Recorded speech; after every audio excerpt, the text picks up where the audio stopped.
Good morning, everyone. Trevor Thompson, TNT Pressure Cleaning. Dynamite service with explosive results. I highly recommend you guys keeping these three on board always. I also carry oxalic acid in its pure form to remove rust iron and sulfur, as well as bark by Front 9 Restoration to remove battery acid. I mix a little degreaser and LA Awesome. I also keep strong vinegar and muriatic acid on board. Good afternoon, guys. I want to show you what the setup for today is. Give you a basic walkthrough, show you how I'm going to get set up, what I'm going to be using, and how we're going to go about this project. So I'm going to go ahead and turn you around, and what you're going to see is a small walkway, and you have already made note that we have bricks that are cracked, mortar that's compromised. So we're going to kind of pan you up here, let you kind of take a look at this. You can see the weeds that are obviously growing out, and what the condition is. You can see the mildew on the grout lines and through here, and some of the mildew here. Now obviously you see the flowers, so we're gonna have to be conscientious of those.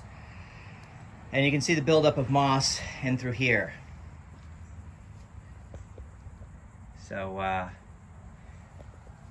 then we're gonna turn you around, and we're gonna have a paver walkway. And you can see the gaps between these pavers. Now, pavers are an interlocking system. The sand, if you will, is the last piece of the puzzle. Sorry for my shadow. Maybe I could turn you around and let you see that. See what that moss looks like in there. And we'll do a quick little turn around so you can see that up close. That is the walkway that leads to the front of the home. And what the sand does is it allows these joints, pavers, to lock in place. And when you have, half-inch gaps, you're gonna have to use a triangulated sand and then a sealer to really lock these in place. Today we're just gonna be doing a cleaning, but ideally you want to seal these so that you can get a locking effect.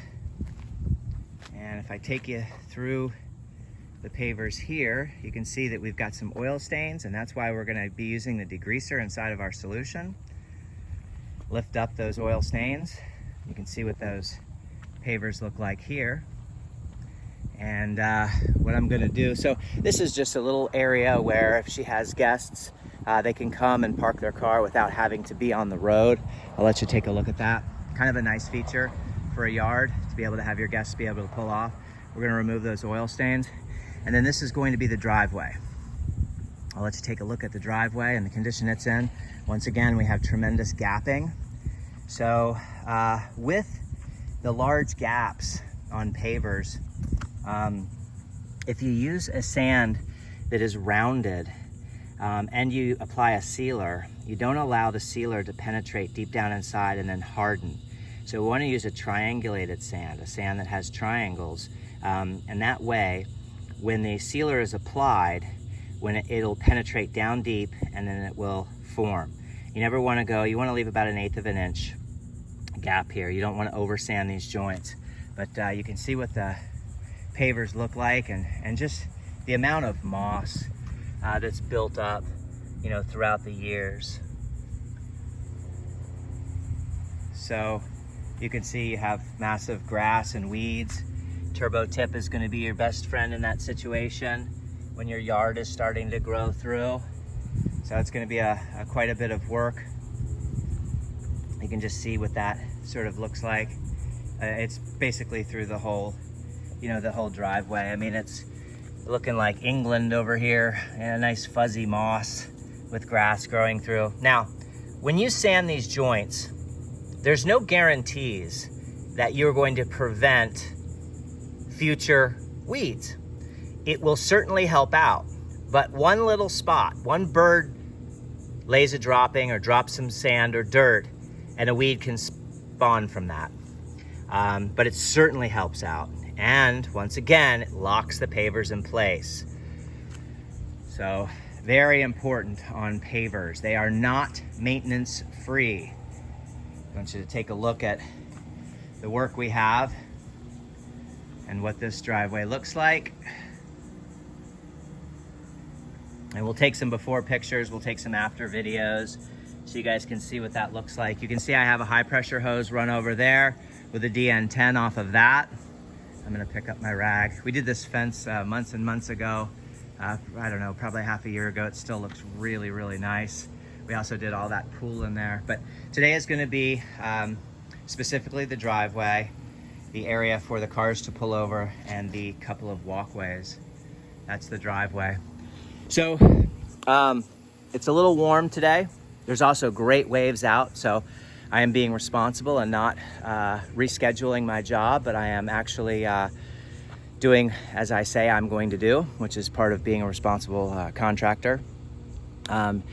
Generally, we don't get head-high surf with clean and glassy conditions. I live right on the beach, and I've been surfing since I was a kid. So, you know, when I was in school, we'd often, you know, think about not going to class. But as an adult with children, you have to be responsible. So I will surf after work.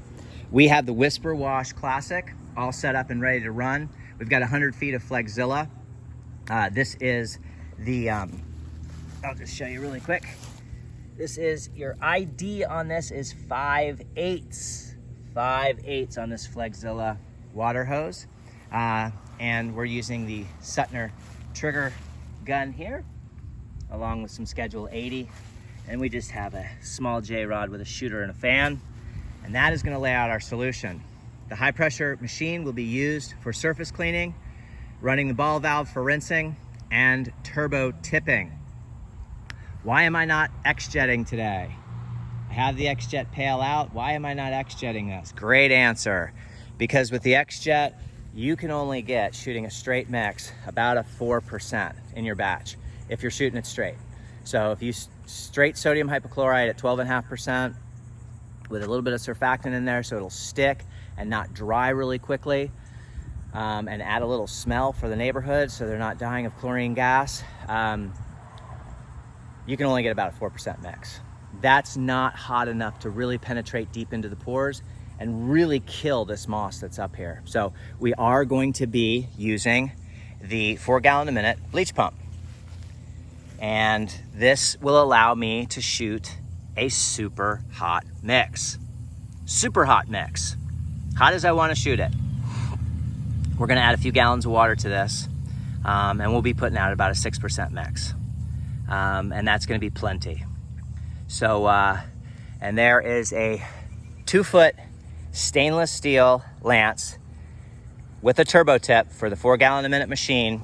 I run that straight off of my high pressure ball valve, and I start turbo tipping these joints. The first thing I'm gonna do is lay the solution on. The very first thing I'm gonna do, is water this grass. Get this grass really watered along the edges so we don't burn anything up. Then I'm gonna lay my solution on. I'm gonna let that dwell for a good 20, 30 minutes. And then I'm gonna come in and I'm gonna surface clean it. Then I'm gonna rinse that. And then I'm gonna come in and I'm gonna turbo tip. And I'll probably be post-treating as well because of the heavy organics on this driveway. This is what we're up against. So, you know, and you saw over here, you know, what it looked like. I can bring you over here. You can see where, you know, you don't get a lot of sunshine, and you get, you know, really, really heavy organics. So you can see what that looks like.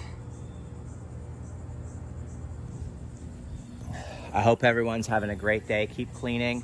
You now know the equipment that's being used. We've run 100 feet of high pressure. It's 3/8 high pressure. Single braid, nice and lightweight. I'll be able to get this driveway. I'll be able to get that pad over there, and I'll be able to get that. I've run 50 feet of supply line straight to the machine. Easy peasy. Have a great day, everyone. Keep cleaning. Trevor Thompson, TNT Pressure Cleaning. Dynamite service with explosive results. It's now time to hook up and begin the work. Take care, everyone. Have a great day. And if you are a surfer and you're in Central Florida, get out there. The waves are on fire. Thank you for watching, everyone. Bye-bye.